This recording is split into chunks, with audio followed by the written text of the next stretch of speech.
Welcome everyone to another episode of Supercharged Podcast. So I'm really happy today to be joined by Dr. Lenny Izzo, who is the founder of the first ChoicePoint Center in America, and he's also been a chiropractor for 25 years and also been a spokesperson for a number of wellness companies. So hi Lenny, how are you doing?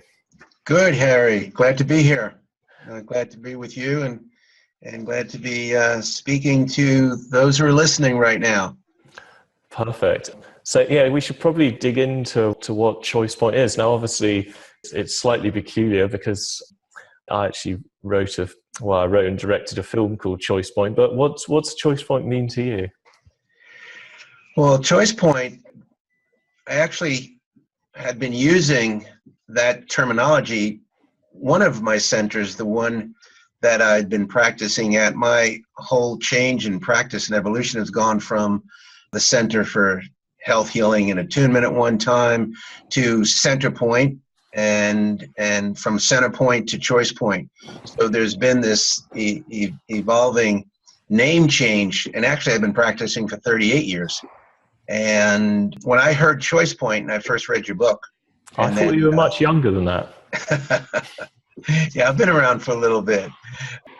The term ChoicePoint refers to the changes people are involved in. Everybody that comes into a doctor's office, I believe, is at some choice point, is at some point in their life where they need to make different choices. And we see that.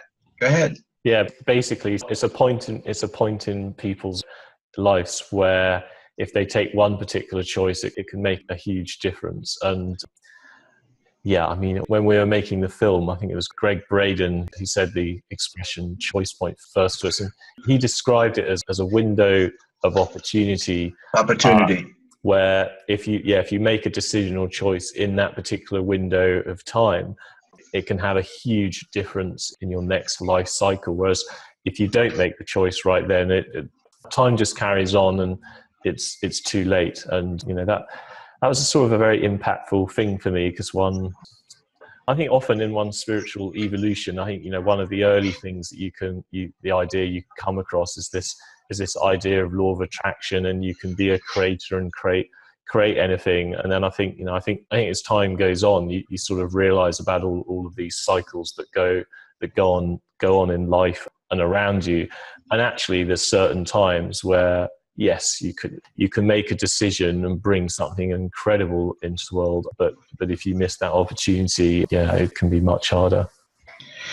Yeah, and not only do you miss the opportunity that life's bringing, there are never-ending choice points of possibility and opportunity in nature. Nature is always changing and moving through its choice points. It kind of makes changes and choices quite naturally. It's built into the natural rhythms of our world, and in people too. If you look at the body is making choices and going through changes and evolving in itself. But it's more choice point, I think, really has a direct application as when Greg Braden was speaking about it, relative to the quantum makeup of our own consciousness, the quantum reality that we find ourselves in these days, where there is opportunity to bring a different experience, to actually change. Everyone's been talking about change for many years. That very well-known statement by Gandhi, be the change in the world that you wish to see. But how do you actually choose the changes that are actually going to bring a different experience or a different impact into ourselves, into our own lives, and into the world? And those are the opportunities I think that life brings, that we speak about, and certainly in healing, that we know that are those healing crises. In every crisis, there is a choice point, a way to choose something different, so that the pattern of that crisis doesn't continue to repeat itself. Absolutely. I guess probably for the benefit of the listeners, we should probably give people a bit of background of where ChoicePoint came from and what its main principles are. So well, maybe, I guess I'll start You are the founder of ChoicePoint. I think you're the, if not certainly a key co-creator. How did you come across it and make the movie ChoicePoint? What led you to actually make that movie and write that book?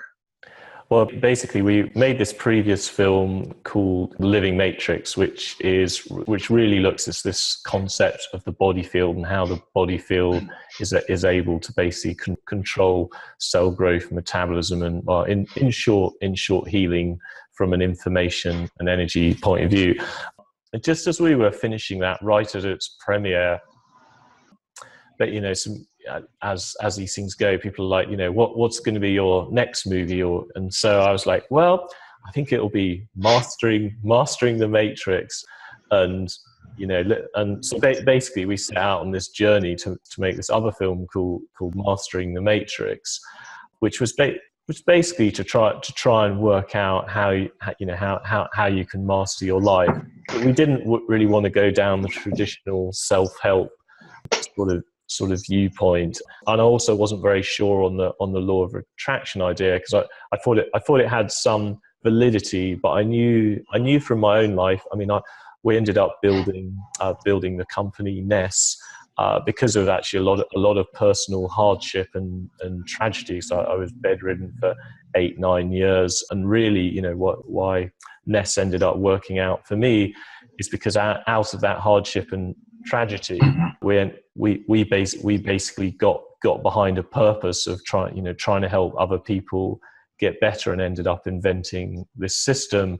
And then in the process, that helped me to get better and built a business. But it certainly wasn't through me getting a mind map and putting down the wonderful house and the Ferrari and the jet plane and like trying to manifest all this wealth in my life. Like, that's just, it wasn't what, it definitely wasn't what happened. And I was really curious how it really worked for other people who were far more successful than me, like people like Jean-Paul Dejorier, Patron de Key, JP Mitchell Hair Company, and I think he's the 5th richest man in the States. And then people like Richard Branson, and then like Peter Buffett, he's the son of Warren Buffett, but looks after billions under assets. And and I bet and also people like Archbishop Desmond Tutu, who was right at the center of helping apartheid to end, and also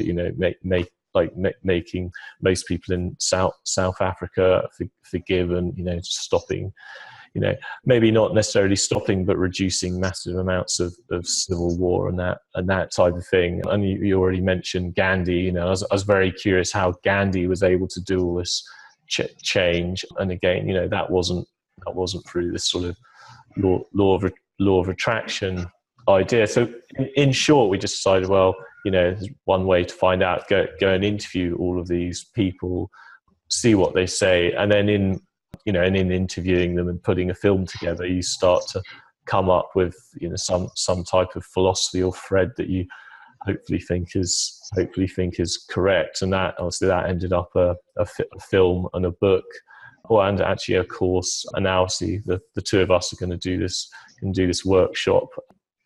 And basically we came up with this overall ChoicePoint philosophy, which was 3 main principles of understand your world, align your purpose, and be the change. And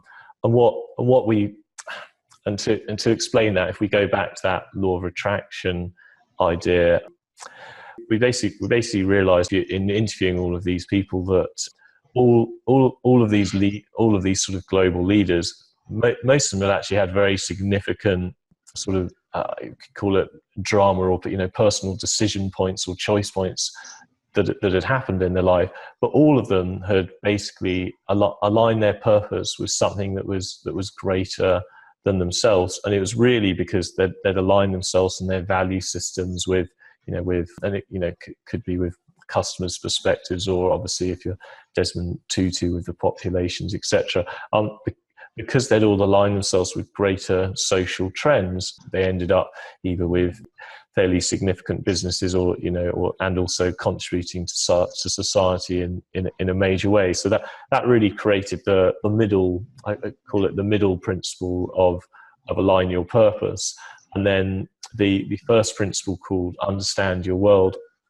That was really it. In order for you to align your purpose, you can only do that if you really understand these patterns that are going on in the world around you, but also your own internal patterns. And then through sort of refining that and discovering that, you can basically end up aligning your purpose through that understanding. And then we're doing this totally out of order. That's great. And then the third principle you already mentioned was Gandhi's be the change. And I think, if you're fortunate enough to already know what your purpose is, and you think, you're working towards it, but there's a lot of chaos in your life and things aren't working out, and maybe you're a bit angry or frustrated or whatever it is, the most likely reason for that is because you're not in alignment with your purpose, i.e. you're not being the change that you want to see in the world. You're not a match to what you're trying to do. It's a bit like, if you've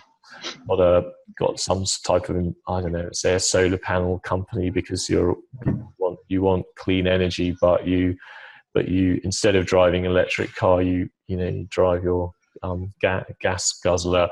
That's not necessarily being a match, or it could just be all sorts of internal little belief systems or conflicts, the conflict shots that are just sort of going on in your head that are just preventing you from getting there. And so, the more deeper work is to be the change, and that often helps to work with a practitioner or a coach, because it's pretty self-reflective, and often that helps to work with someone else to help identify that, and you get through all your blocks, and you're well on your way. So I guess that's the short version of what ChoicePoint is. Yeah, and as you were talking, it's really not the short version. Everyone wants the short version to aligning purpose, and I believe that's part of the downside of just trying to align with the law of attraction. It's a good marketing message, and it certainly, there is truth to it, but I it's one, see it the way you do. Yeah, it's one law of it's one law. It's one law of the universe, and it's basically that matching principle we just talked about. But in the if we get into, we might as well get into physics, because that's what we're here for. It's in physics, you sort of have this bit of a split. You've got the people into quantum physics, and then you've got the people the more Newtonian, big, sort of more cosmic, big physics type viewpoint, and then we've got us mere mortal humans sitting in the middle here. So if we go off to our nice quantum realm, and a lot of Buddhist thought and beliefs, and Buddhist philosophy, thinks in that sort of that quantum idea. If you stare at an electron, if you try and look or try and observe where an electron is, it just appears right there, and if you look over here, then it appears right there. And so in quantum physics, they call that the observer effect, and people have extrapolated that out in the self-help world to that idea of a law of attraction. Well, if it works in the quantum realm, it must work everywhere, and it's true. It is a law. It is a law of physics, but you can't ignore big physics. So if I look up in the sky and I'm like, I want the moon to appear over there, it doesn't. It's still there. I can stare in that bit of the sky as long as I want. I'm not going to shift the moon over there. And it really comes down to it really comes down to scale or mass. The heavier something is, or the more mass behind it, the more influence it has on you. Which I think is why things like astrology do actually have an influence on us, because the planets have such a much greater mass than we do, and we have such a much greater mass than that tiny little electron. So we can influence that electron, but I'm afraid it doesn't mean that, you know, this law of attraction, we can suddenly bring all this stuff into our life. However, as we said, like if you align yourself with where patterns are going in society, I don't know, like you could take Microsoft, whose mission was, you know, put a PC on everyone's desk. At that time, you know, that sort of idea, you know, well, that was a wonderful thing that people wanted. So there's this wider pattern of people wanting a PC, and Microsoft was right in the right place at the right time to provide it. And so it is gazing, or you could say the same with social networks and Facebook or anything like that. But if you put you know, that idea back 100 years ago, Bill Gates 100 years ago, it wouldn't have worked out in the industrial age, and he would have been a geek and probably a slave on the railroad. You know, I'm exaggerating. I mean, he probably would have done fine, but you know, but the point is, the idea wouldn't have worked out. Right. So there's some timing involved and cycles involved to nature, and cycles and timing and rhythms that would you say are involved to the choice points that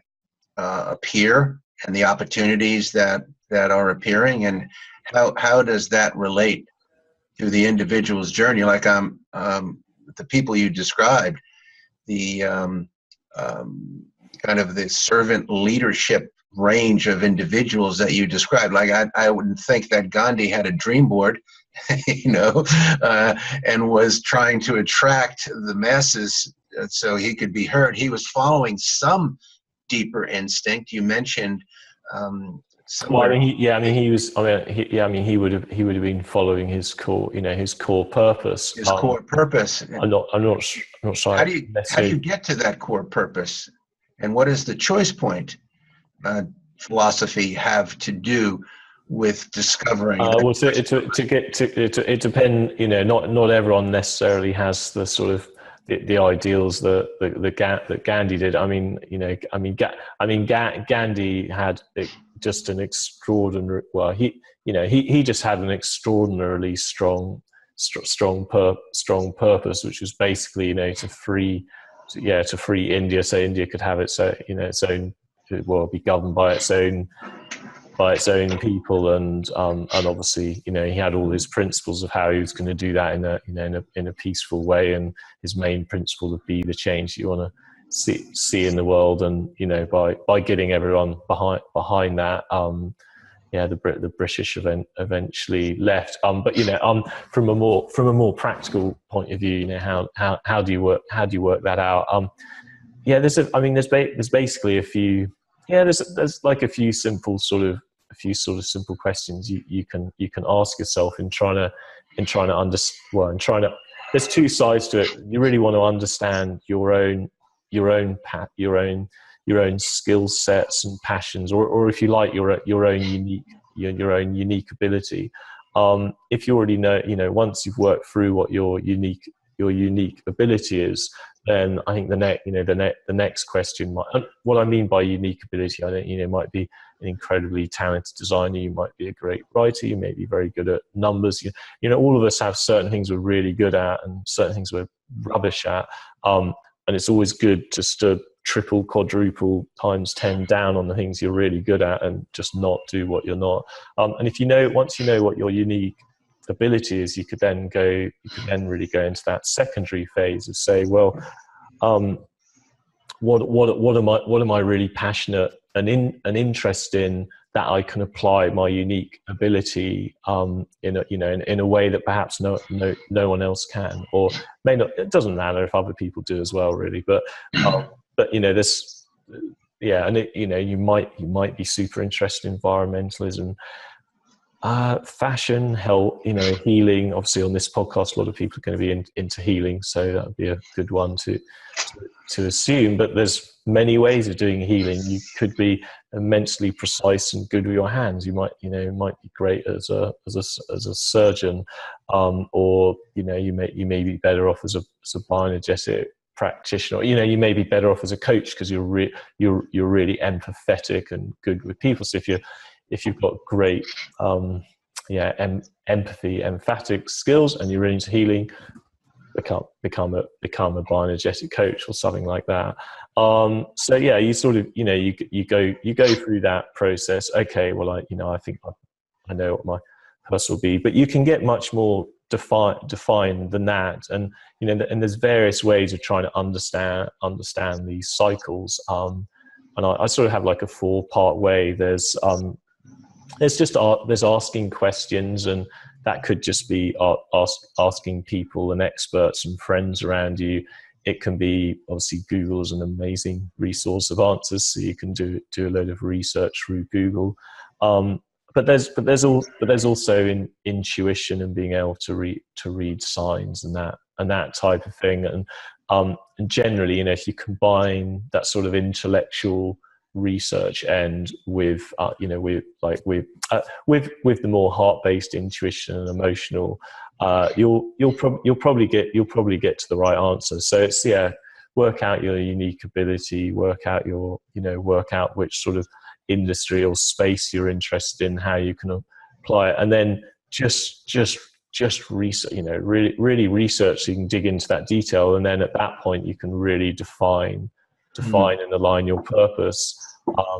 And then I think then you're in a great place. And then obviously from aligning your purpose, you just I can't remember what I call it, purpose with passion, or I can't remember. There was some particular step in our philosophy, but basically that you then just take action. I think it was engage with passion. That was it. So you engage with passion, and off you go. And as I say, the more when like 95% of people never even get there, and that will give you times 10 the results of law of attraction, because you're going to be in your unique ability, you're going to be in the right space that you're really interested in.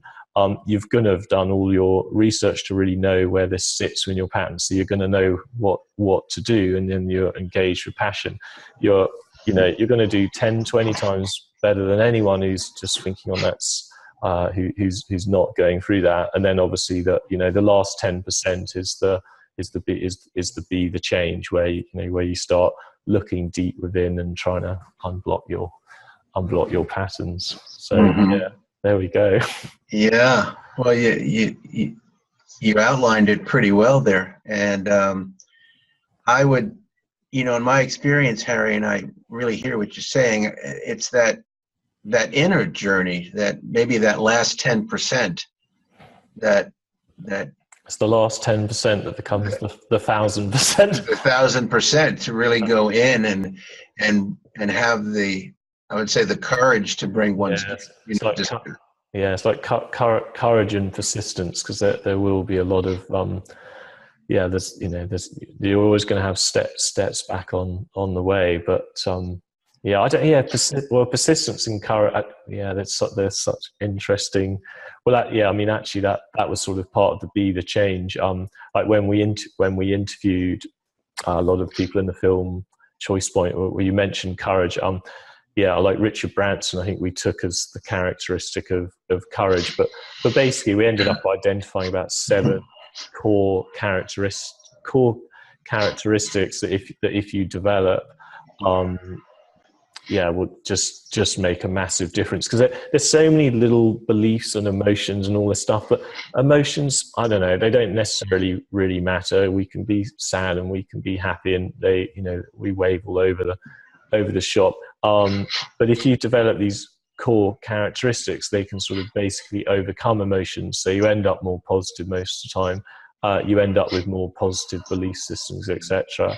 Like, I haven't said what those characteristics are. Let's see if I remember them. But it's basically like it's love, honesty, courage. Do you remember the rest? Willpower. I don't remember what the base one was.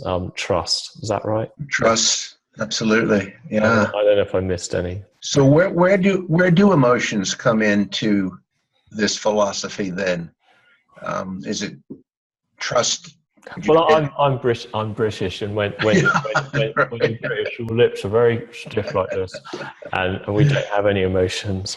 Um, um, Would you say there's an integration of those virtues, those well, I creative just think virtues? I think we can get caught up in emotion. I basically, well, really, my message is it's basically perfectly fine. There's so many reasons one can have an emotion, but what an emotion is, at least to me, it's like mm. So in this matching idea, and what it's basically down to. A little bit like the observer effect in quantum physics, but if you like, an emotion is an indicator of how closely you are aligned. You are aligned with what you're doing and your purpose and with what's going on. And if you get angry or sad or experience some of these negative ones, it's generally there's something a little bit off. But it may not be to do the outside world. Most of the time, you could be off, and that's where you need to do the deeper work. So I think with emotions, you just forgive yourself for them. Like you observe them, see if you learn out of anything. But I don't worry about it too much, because all sorts of things happen in the day, and our emotions generally vary. But do you need to concentrate? Like, does concentrating on, oh, I'm really sad or I'm really angry, well, I mustn't be angry, I mustn't be sad, I don't know if that's particularly helpful as thinking, okay, well, perhaps what's going on is I'm not, when I look at my core characteristics, well, I'm not actually a very good communicator. I stay in my shell, I don't really speak my truth. Well, perhaps if you spoke your truth more, you wouldn't feel frustrated and angry in the emotion. So basically, I think it's more important to concentrate on developing your core characteristics. And if you do that, you'll find that your emotions will shift anyway over time. And we're all still going to experience emotions, but hopefully we can experience more positive ones over time than negative. So that's the general idea, anyway.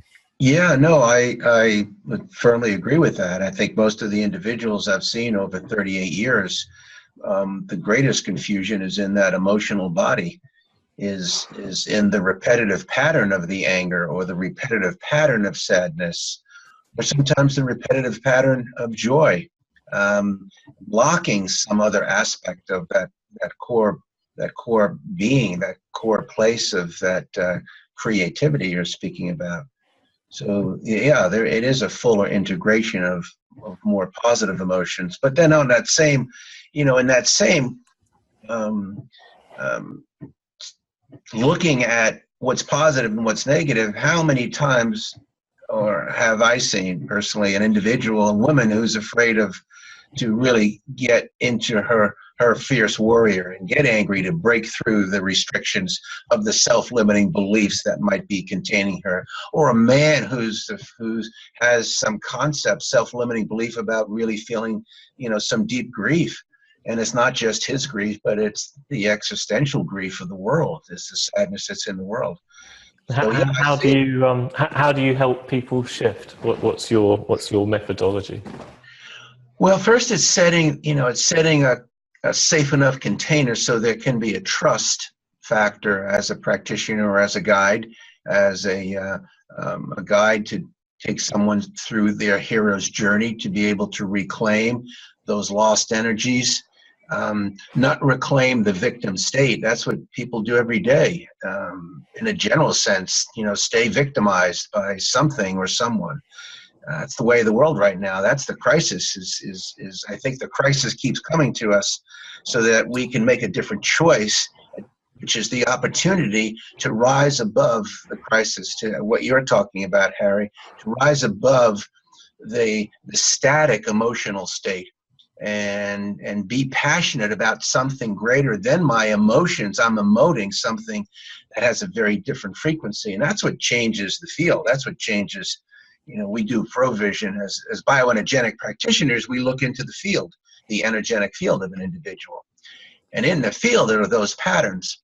And those patterns are held by self-limiting belief systems, as you know, and we see those. Comes right up on the screen. And for me to be able to point that back to an individual and help them see that whatever pattern they cannot change, whatever pattern continues to circle through their life over and over, whether it be the same kind of relationship, whether it be the staying stuck in whatever the limiting job is, and they're not getting to their core gifts and their core abilities and their core creativity. See, my reference point is that there is a core creativity. There is a core energy, a soul energy, if you will, an intelligence that's beyond just the personality. And there's something that's driving the human condition. There's something that is driving our evolution to go forward. And that's the philosophy of ChoicePoint. And so it's so clearly described in your movie as well as the book. Perfect. You mentioned about a scan, but I think for the benefit of the listeners, we probably haven't explained it. Perhaps you could describe how a bioenergetic scan helps people make better choices and and how that relates to healing. Yeah, and that brings a whole nother principle into our dialogue, which is the principle that we have an energy field, and energy governs matter. Matter doesn't govern itself, and this is part of the new quantum awakening to a quantum reality, is that there is a quantum field that governs a mechanical field. So it's that shift that we've been talking about for well over 20 years, probably 30 years and longer, but now it's an established paradigm. It's well established that we live in a universe that's constantly changing, and the bigger change is the shift from mechanical based universe to a quantum based universe. And the shift in our thinking is, when I say I mean the collective field. It's broken through. It's an established thought form now. It's part of dialogue all over when you look at it. Quantum physics and quantum thinking, the quantum mindset, the quantum field is very much present right now. And I asked the question, well, what is that? Why is that now in 2017? We're talking about that in 1917. These principles were just beginning to be postulated, and Einstein and his group of colleagues were just beginning to observe the principle. Now we're embodying the principle. So you say, well, how does that affect healing? Well, one way it affects healing is that we recognize that there's a field that governs the body, the matter. It's not just the matter that matters. The body field. The body field. And that's a new concept based on a principle that's an eternal principle. It's a greater principle. We didn't create that principle, but we're learning to align with that principle. And in that principle, there's inherent purpose. Purpose of that field is to stay self-organized, to be self-generative, but the only way it stays, the body field or the human body stays self-organized, it can self-organize itself. That's healing. It can reorganize itself. It can redirect energy. It can renew matter and cells. And it does that because it's aligned with a greater purpose. And the purpose is not just healing. Healing is a part of a greater principle, and the way I've discovered and learned that principle is creation. We are here as creators, so we're here to create the world anew, not to create the world the same, but create the world anew. And that principle is running through, fiercely running through all of human endeavor, with the invitation to change, rise up and change. as you said, don't stay stuck in that victim consciousness, whether it be sadness. You can be a victim and be overjoyed. You're constantly overjoyed and in a state of complete denial that, hey, the world around you is in crisis, and I'm a joyful person. And there are times when a different force is needed to break through that resistance, that mass you were talking about, those masses in the universe. There's a mass that's greater than, there's something that is attracting, the law of attracting. There's a greater mass than the law of attraction, a greater force. And that force is inside each person. That's their creative force, the force to be a creator in my world. Now that requires awakening beyond healing.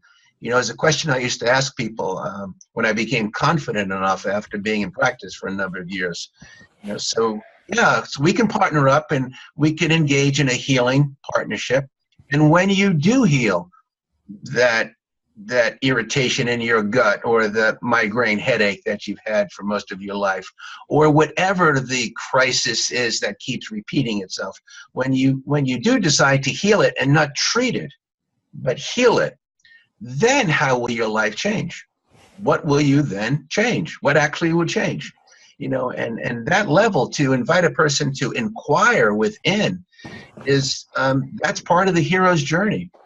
That I believe, as practitioners, bioenergetic practitioners, we are charged to actually invite an individual into, so that they can really self-organize, reorganize themselves from the inside. Well, I think, what's so interesting is, like, sort of ChoicePoint was sort of slightly developed.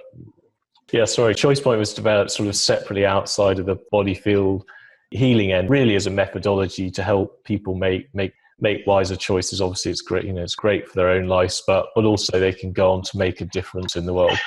Where it gets so interesting is, I think, actually, after we developed Choice Day, we started integrating it into field and healing methodology. And you can't, for the benefit of listeners, you just can't separate mind and from body. Therefore, you can't separate the choices you make from either your physical body or the body field that we're talking about. Right. The body field being what controls your body, and obviously the body field completely. Your thoughts and choices are actually part of the body field. A thought is just information on energy. Right. Your body field is just information and energy. And what's so interesting from, if you go and see a bioenergetic practitioner, what you're able to do is actually interact with your thought from a more physical point of view. So you can take electrotherapy the scan that we're talking about. You can basically scan your mind, see where there's limitations, and really see which core characteristics you need to develop. You can see or I can guide you in how to become and how to work out your purpose. But it also links it to your physical bodies. Then you can then get like an electrotherapy device, treat on that particular area of the body, and then by doing that, you sort of got this direct connection between mind and body. And when you make that direct connection between mind and body, you can both shift often a physical ailment, and you can shift the consciousness that's related or might have caused that physical ailment. And if you go through, if you have the right coach, you can talk you through and help you see the consciousness that was behind that. You can shift those core characteristics and belief systems, have an understanding of what created that manifestation in the physical body. And just incredible things can happen. I'm actually quite looking forward to this workshop, because we're all going to do all these techniques on each other in a very safe, sort of contained environment. It's like we sort of develop all this stuff. So it's really nice to do it in a group and see what happens.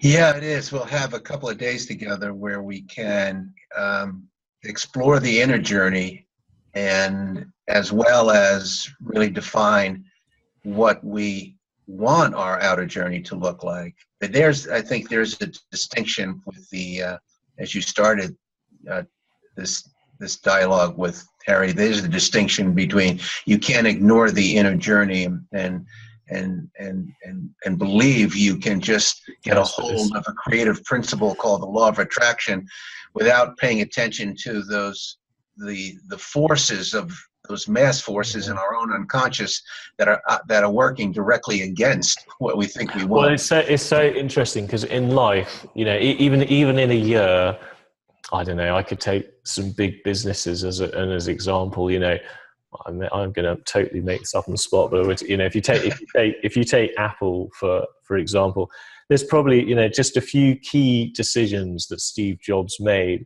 and most other decisions don't necessarily matter, like like the idea to create the iPhone, or to cut back on all these other rubbish computers and just focus on the one when he came back into. And I don't know. I think Disney was the same, or pretty much any company is. But it's also within our life or within our own jobs. So much of the work we do, unfortunately, happens in companies with thousands of employees. Often 90% of the work is honestly completely wasted. Doesn't see the light of day. Total waste of time. And where I'm going with this is, if you have a better methodology of making wiser decisions, you just don't waste out on all that time, and you don't actually need to work. You don't need to work harder with that time. You can just have right. If we were all living by that principle, we could all just go on holiday. Well, we could go on holiday or do exercise, or we could do the things that are more interesting to us. Right. But the time spent getting wise and being really selective on choices, I couldn't tell you enough. Right. We can become masters.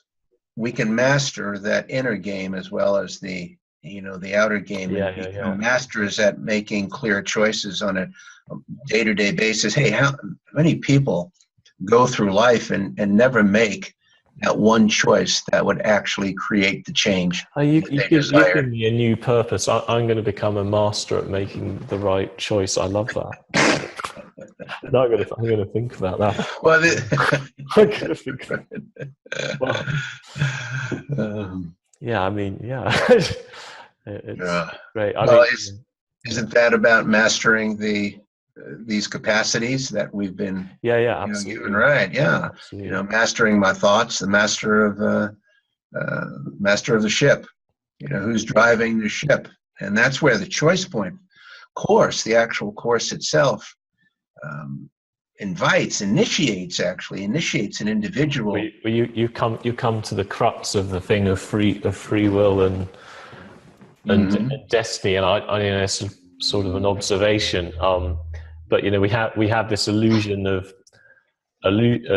free will, but free will in a way, like if you think you've got free will because you don't necessarily have the wisdom to know which choice.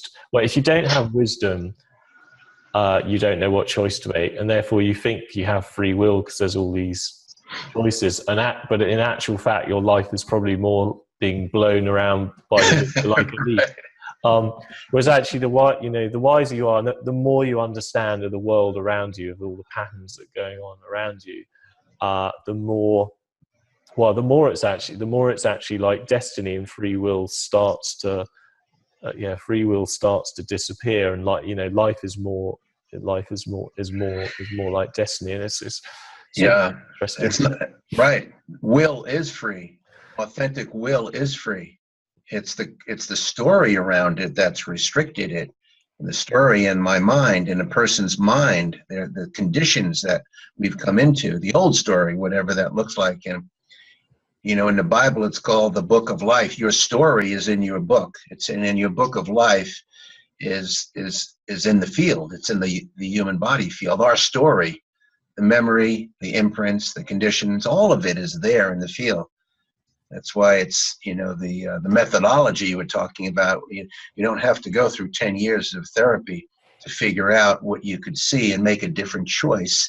in a short period of time. Now, there's always a reproving cycle. There is instantaneous change, and what's led up to that instantaneous change, there's a whole cycle before it that prepares, that quantum leap, so to speak. So it's both. We live in a quantum reality where change can happen in the moment we choose it in our mind, and then there's working through those patterns that are in the nature of our world, human nature, not just the authentic nature, but how we've been conditioned. And I find, Harry, there's a struggle within, the struggle that people come in with. It's a good struggle, because it's a struggle that's inviting a person to really go deeper and discover their purpose. Discover your purpose, align your purpose, and then deliver your purpose into the world. And how has your how's that evolved for you in your career, like these cycles and choices? I was curious what's I don't even know what's been your two most major choice points that have shaped your life. Well, I think a major choice point was when I chose to go into the chiropractic field.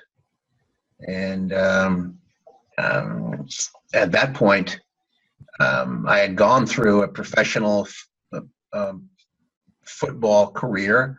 I had gone through college, and I was on a certain trajectory that I wasn't even completely conscious of why I was on it. I was passionate to be on it, very passionate to be on that trajectory, to play a game and to be playing at that level. And then once that was gone, there was another opportunity, and I didn't have the tools to know how to make that transition. I remember, for me, I moved into quite a depression. I didn't even realize it was a depression, but everything was kind of it was dimmed down a bit, dumbed down and dimmed down. Everything got a little dimmer, and something was guiding me. And everyone has a story. I think everyone is in their hero's journey if we can awaken to it. And the next step led me to go into chiropractic school. And what I didn't get until I got in there was, the reason I went to chiropractic school wasn't just to become a chiropractor. It was to meet an individual who then introduced me to another community outside the chiropractic community. That was my spiritual initiation. 18 years of really going through an educational initiation process, and realize that we live in a bioenergetic universe, and that we are bioenergetic beings. So I came into chiropractic awakened to the fact that there's an inherent principle that drives the human condition to evolve. We call it innate in chiropractic, innate intelligence and universal intelligence. But having that awareness and doing energetic healing, in my first day of practice, I was always practicing from an energetic model, really shaped. That was a key choice point. So here I thought I was going into chiropractic, and what I was really getting into was the doorway of chiropractic, introducing me to the bioenergetic field of medicine. And now, 38 years later, we have technologies that help us with the methodology of assisting others to not only heal where the imprint, where that imperfection is in the field, but actually be able to give people tools to change their story, to actually transform their story, to give them an opportunity to see clearly as practitioners. And I think this is a whole nother mindset of what a healer is. It's the healer, in the old paradigm is someone who just diagnoses and treats. Whether you're conventional, even, a chiropractor is one who assesses where the subluxation is and then just adjusts and treats. Massage therapist is someone who figures out where those restrictions are, then rubs them out. An acupuncturist is where you figure the blocks out, but there's a greater context to all of that, which is awakening to purpose. awakening to a larger purpose, that we are part of something much larger. So do people come into your clinic with a knee pain, and once they've known you for a few weeks or months, they walk out with new purpose? I mean, I'm curious. Well, over the years, do you take them on that journey from physical pain through to through to helping them understand their choice? I do, and what I realized is that to do that effectively, I have to have a system in place. So, I mean, for many years, as a practitioner, I mean, it's taken me, I've gone through my own evolution to be able to understand what it takes. Because if you're coming to me and you think you're going to an Italian restaurant to get some good Italian food, and I'm trying to serve you up, some good sushi, there's some incongruency there. So to be on your purpose and then delivered clearly. So after 38 years, I'm a bit clearer now. I am clearer. So people who are coming to me now, they're not coming in with knee pain. They're coming in because they know what doesn't work. They want to make a different choice, and they know that whatever's going on in their body, they don't want to necessarily just treat. They're coming in because they want to discover. I mean, a case in point is a woman comes in to see me 6 weeks ago, and she goes, I don't know who I am. So she's sitting in front of me now, and she knows I don't know who I am, but I've heard that you could help me with what's going on in my body, and you do something different. You have a different methodology. Perfect. And so for people who want to, I mean, do you see people through, like you can help them through Skype? I mean, how do people find you? Well, people find me after doing this 38 years. There's certainly a referral. I mean for the listeners. Oh, to the listeners, yeah. If you go to LennyIzzo.com, see my website. If you can connect with me that way, and that's probably the best way. Just drop me an email through there, and then we'll get back to you. So why I'm still doing this in 38 years, and you know this, Harry, I think I see you as a purpose-driven individual. I mean, look what you've created. And people who align with you are purpose-driven. That's what I've gotten to know with the people, the community in Ness. And to have purpose and to align with purpose, whether it's authentic or not, if I believe it's my purpose and that belief system is then supported by the law of attraction, it's going to attract to me those elements in my world, the resources, the people, the resources, the support that support my purpose. And if my purpose is aligned with serving others, that servant leadership mindset, if I'm aligned with wanting to be a contributing factor and to assist changing the world, I just can't have a bright idea of how I think the world should change. I know how I should change and what I have to contribute. And as I contribute the gifts, if you contribute the gifts you have, if we contribute the gifts we have, then that world will change. Yeah, well, I mean, the deeper you go into changing yourself, the more it works out. And I mean, I couldn't tell you how much that is true. I mean, even in making ChoicePoint, it's going to sound peculiar, but we had Ness, and when we were making ChoicePoint, it was quite an expensive endeavor. And then anyway, the company went into lots of debt while we were doing it. Like my health deteriorated as well. Peter, our co-founder of Ness, died. We changed countries. Basically, we created like a combustion engine of choice points, all at the same time. And obviously we dug our, and obviously that was a little bit of a negative experience. But to dig out of it, we basically had to look within and just develop these sort of areas where our core characteristics we're not particularly good. We're not particularly good at the time. and really sort of build back out. But we built back out through building within. I mean, that was the most.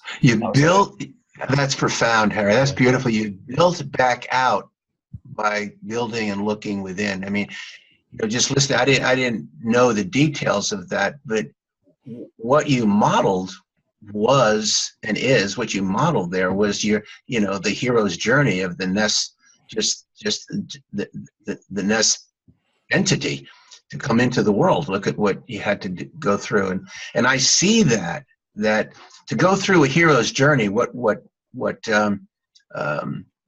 is called the hero's journey, what was not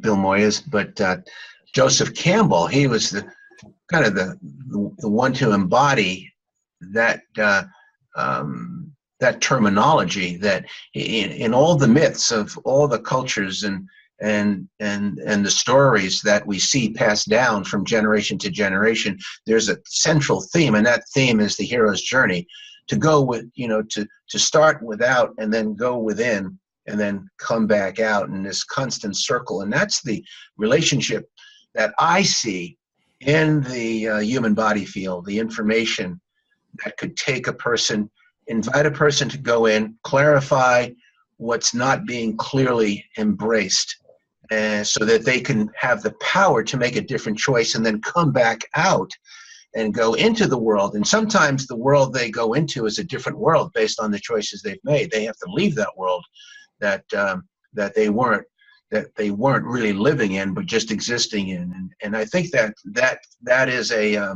phenomena that happens on an individual level, and I think it's happening on a global level now. The strife and the struggle we see to really get hold. But what I was, impressed with what you just said is just, I would ask you, what did you have to retrieve and embrace to come back out after all of that, so that Ness today could be a thriving business and hitting the next level of coming into the world? What did you have to get hold of to do that? That in the story, well, you can talk about that in the 2 days that we're together.